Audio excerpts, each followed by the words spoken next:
Viens là. Installe-toi. On va te crémer et te masser. Tu peux ouvrir grand tes oreilles et puis aussi grand ton cœur. Par contre, si tu veux, ferme les yeux.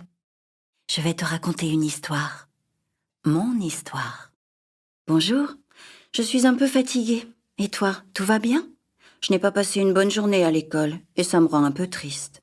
Quand je suis arrivée, tout allait bien. J'adore le jour où on fait poésie et escalade, les deux choses que je préfère.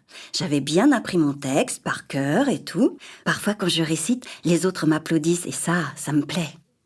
Ensuite, on va dans la forêt et on s'entraîne à grimper au grand baobab, l'arbre géant de la cour. En plus, il y avait un beau soleil et Pomme a partagé sa noix de coco avec moi.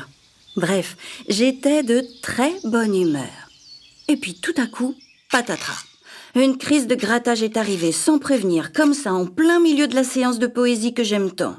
J'ai senti que ça venait, que ça commençait à piquer sur mes pattes et mon cou. J'ai essayé de penser à autre chose. Maintenant, je suis un spécialiste. À des gaufres au chocolat, au prochain match de foot coco.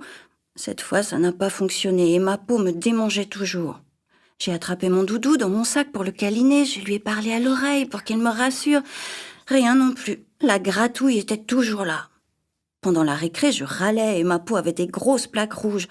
Oli est venu parce qu'il connaît bien l'eczéma. Vous vous souvenez, je vous ai déjà parlé de lui. Ça ne va pas, Piquedou? Non, j'en ai marre, tout allait bien et tout à coup, j'ai une crise.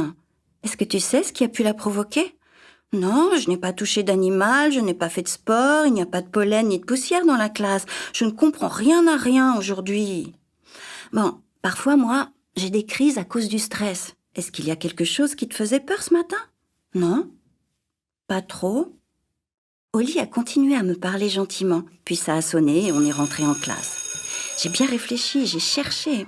La maîtresse m'a appelée pour que je vienne réciter ma poésie devant tous les autres. C'est là que j'ai compris. J'attendais tellement ce moment, j'avais tellement bien appris mon texte que j'étais stressée. C'est comme quand on doit faire un spectacle sur scène, j'avais le trac. Mes pattes étaient toutes moites, mon cœur battait fort et ma bouche était sèche.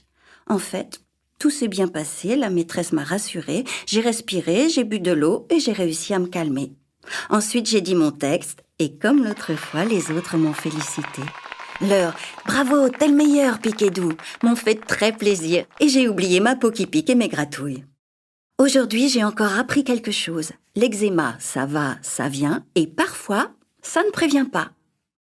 Ce soir, la séance de crémage m'a fait du bien. J'ai raconté ma journée à maman et elle a dit que je suis patient et courageux. Mon eczéma est comme un ami qu'on découvre petit à petit, un ami un peu bizarre, qui m'embête parfois, mais que j'apprends à connaître. Bientôt, je suis invitée à un anniversaire. J'espère que tout ira bien. Mais ça, c'est une autre histoire. Celle que je te raconterai demain.